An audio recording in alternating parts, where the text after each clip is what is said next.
welcome back to my channel. It's me Kanmani. എല്ലാവർക്കും നമ്മുടെ പുതിയൊരു വീഡിയോയിലേക്ക് സ്വാഗതം. ഇന്നത്തെ നമ്മുടെ വീഡിയോ ഞാൻ വിചാരിച്ചു ഓണം ഒക്കെ അടുത്തില്ലേ, അപ്പോൾ ഒരു ഓണം മേക്കപ്പ് ലുക്ക് വീഡിയോ ചെയ്താലോ എന്ന്. അപ്പോൾ ഇന്നത്തെ നമ്മുടെ വീഡിയോ എന്ന് പറഞ്ഞാൽ ഒരു ഓണം മേക്കപ്പ് ലുക്ക് വീഡിയോ ആണ്.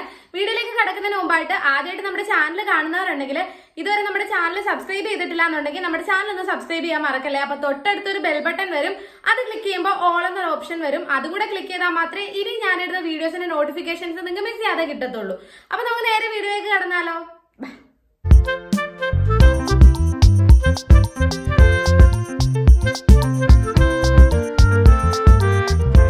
ഞാൻ എന്താ ഫേസില് കുറച്ച് മേക്കപ്പും സ്കിൻ കെയറും ഒക്കെ ചെയ്തിട്ടുണ്ട്. അതെന്തൊക്കെയാ ചെയ്തതെന്ന് ഞാൻ പറയാം. ഫസ്റ്റ് ഞാൻ എപ്പോഴും യൂസ് ചെയ്യുന്ന ഈ ഒരു ടോണർ ആണ് ഇട്ട് കൊടുത്തത്.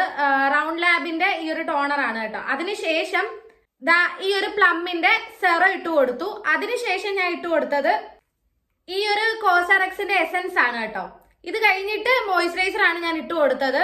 ഞാൻ ഉപയോഗിക്കുന്ന മോയ്സ്ചറൈസർ ഈ ഒരു പോൺസിന്റെ ആണ് കേട്ടോ.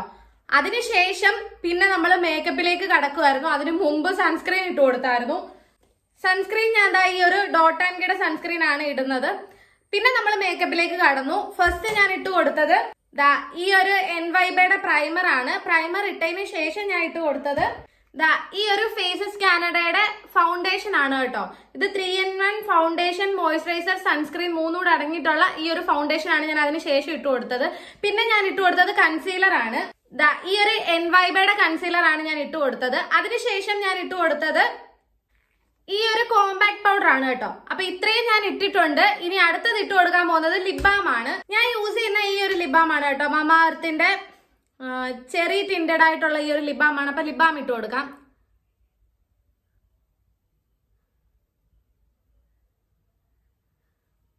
ലിപ് ബാം ഇട്ട് കൊടുത്തു. മേക്കപ്പിൽ എന്തെങ്കിലുമൊക്കെ ഫോൾട്ട് വരുമായിരിക്കും. ഞാൻ അധികം മേക്കപ്പ് ഒന്നും ചെയ്യാത്തത് കൊണ്ട് ഒരുമാതിരി പുട്ടിയിട്ട പോലെ ഉണ്ടെന്ന് തോന്നുന്നു. ഇനി അടുത്ത നമുക്ക് ലിപ്സ്റ്റിക് ഇട്ട് കൊടുക്കാം. ഞാൻ യൂസ് ചെയ്യുന്നത് ഈ ഒരു മമാർത്തിന്റെ ലിപ്സ്റ്റിക് ആണ് കേട്ടോ. അപ്പൊ ഈ ഒരു ലിപ്സ്റ്റിക് ഇട്ട് കൊടുക്കാം. ഞാൻ ഇടയ്ക്കിടയ്ക്ക് ഈ ഒരു മേക്കപ്പ് വീഡിയോ ഒക്കെ ചെയ്യുന്നത് കൊണ്ട് ഡീറ്റെയിൽ ആയിട്ട് ഞാനൊന്നും കാണിക്കുന്നില്ല. ഞാൻ എന്തൊക്കെയാണ് യൂസ് ചെയ്യുന്നതെന്ന് പറയുന്നതേ ഉള്ളൂ. പിന്നെ ഞാൻ കാജൽ എഴുതി. ഈ ഒരു മമാർത്തിന്റെ കാജലാണ് കേട്ടോ ഞാൻ എഴുതി കൊടുത്തത്. പിന്നെ ഐലൈനർ എഴുതിയിട്ടുണ്ട്. ഷിങ്കാറിന്റെ ഈ ഒരു ഐലൈനർ ആണ് ഞാൻ എഴുതി കൊടുത്തത്. പിന്നെ മാർസിന്റെ ഈ ഒരു മസ്കാര വെച്ചിട്ട് ലാഷസ് ഒന്ന് ശരിയാക്കിയിട്ടുണ്ട്. ഇത്രയും ചെയ്തിട്ടുണ്ട്. അപ്പം ഏകദേശം മേക്കപ്പ് കഴിഞ്ഞു. ഒരുമാതിരി പുട്ടിയടിച്ച പോലെ ഉണ്ടോ ഇല്ലയോ എന്ന് എനിക്ക് അറിയത്തില്ല. കാരണം ഞാൻ അധികം ഇങ്ങനത്തെ മേക്കപ്പ് ചെയ്തിട്ടില്ല. എൻ്റെ വീഡിയോ കാണുന്നവരാണെങ്കിൽ അറിയായിരിക്കുമല്ലോ, ഞാൻ ഇങ്ങനത്തെ മേക്കപ്പ് അധികം ചെയ്തിട്ടില്ല. അപ്പം ഇങ്ങനെ ഫസ്റ്റ് ടൈം ഒക്കെ ആവുമ്പോഴത്തേക്കിനും കുറെ ചെയ്തല്ലേ പഠിക്കത്തുള്ളൂ. ഈ ഒരു സാരിയാണ് ഉടുത്തേക്കുന്നത്. പിന്നെ മേക്കപ്പ് കുറച്ച് ഓവർ ആയിരിക്കും. നമ്മൾ ഓരോന്ന് ചെയ്തല്ലേ പഠിക്കത്തുള്ളൂ. ഇപ്പൊ ഞാൻ ഈ പ്രൊഡക്ട്സ് ഒക്കെ യൂസ് ചെയ്യാൻ തുടങ്ങിയിട്ടേ ഉള്ളൂ. കുറെ പ്രാവശ്യം ചെയ്ത് കഴിയുമ്പോഴത്തേക്കും അത് പഠിക്കുമായിരിക്കും. സാരിയുടെ കാര്യം തന്നെ എനിക്ക് സാരി ഉടുക്കാൻ അറിയത്തേ ഇല്ലായിരുന്നു. ഇപ്പോഴും അറിയത്തില്ല. ഒരു പ്രാവശ്യം ഞാനിങ്ങനെ സാരി ഉടുത്ത വീഡിയോ ഇട്ടപ്പോഴത്തേക്കും കുറെ കമന്റ്സ് വന്നിട്ടുണ്ടായിരുന്നു. സാരി ഉടുത്തത് ശരിയായില്ല, ഫ്രണ്ടിലത്തെ ഞൊറിവ് കയറിപ്പോയി, പിന്നെ ഇവിടുത്തെ പ്ലീറ്റ്സ് എടുത്തത് ശരിയായില്ല, ഒരുമാതിരി വാലാകോല എടുത്തേക്കുന്നതെന്നൊക്കെ പറഞ്ഞ് കുറെ കമന്റ്സ് വന്നിട്ടുണ്ടായിരുന്നു. പക്ഷെ അതിൽ നിന്നൊക്കെ ഞാൻ ഒരുപാട് ഇമ്പ്രൂവ് ആയി. അന്ന് സാരി ഉടുത്തതിനേക്കാളും ഒരുപാട് ഇപ്പൊ ഞാൻ ഇമ്പ്രൂവ് ആയതാ കണ്ടില്ലേ. ഞാൻ ഏറെക്കുറെ മാനേജ് ചെയ്യാൻ പഠിച്ചു. ഇപ്പോഴും ഞാൻ സാരി പെർഫെക്റ്റ് ആയിട്ട് ഉടുക്കുമെന്ന് ഞാൻ പറയുന്നില്ല. എന്നാലും അത്യാവശ്യം നന്നായിട്ട് കാണുന്ന ഒരാൾക്ക് നന്നായിട്ട് സാരി ഉടുത്തെന്ന് തോന്നിക്കുന്ന രീതിയിൽ മാനേജ് ചെയ്യാൻ ഞാൻ പഠിച്ചു. അപ്പൊ ഇനി അടുത്ത ചെയ്യണമെന്ന് പറഞ്ഞാൽ എന്താ, പൊട്ട് തൊട്ടിട്ടില്ല. പൊട്ട് തൊടട്ടെ.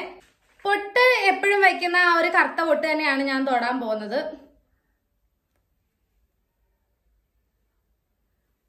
ചെറിയൊരു കറുത്ത പൊട്ട്. പൊട്ട് തൊട്ടിനി മുടി കെട്ടണം. മുടി കെട്ടുന്നതാണ് കൺഫ്യൂഷൻ. എങ്ങനെ കെട്ടു എന്ന് ഭയങ്കര കൺഫ്യൂഷനാ. എന്തായാലും ഞാൻ ഓടിപ്പോയി മുടി കെട്ടിട്ട് ഓടി വരാവേ. ഇതാണ് ഫൈനൽ ലുക്ക്. പൂ ഉണ്ടായിരുന്നു കേട്ടോ. ഇന്നലെ മുല്ലപ്പൂ കിട്ടിയായിരുന്നു. പിന്നെ ഈ നടുക്കിരിക്കുന്നത് ചെമ്പരത്തിപ്പൂവാണ് കേട്ടോ. അപ്പൊ അത് ഞാൻ ഇങ്ങനെ വെച്ച് അഡ്ജസ്റ്റ് ചെയ്തു. അപ്പൊ ഇതാണ് ഫൈനൽ ലുക്ക്. എല്ലാവർക്കും വീഡിയോ ഇഷ്ടമായെന്ന് വിശ്വസിക്കുന്നു. ഇഷ്ടമെങ്കിൽ ലൈക്ക് ചെയ്യണേ, സപ്പോർട്ട് ചെയ്യണേ. അടുത്തൊരു വീഡിയോയിലൂടെ കാണുന്നതോടെ വരെ എല്ലാവർക്കും ബൈ ബൈ.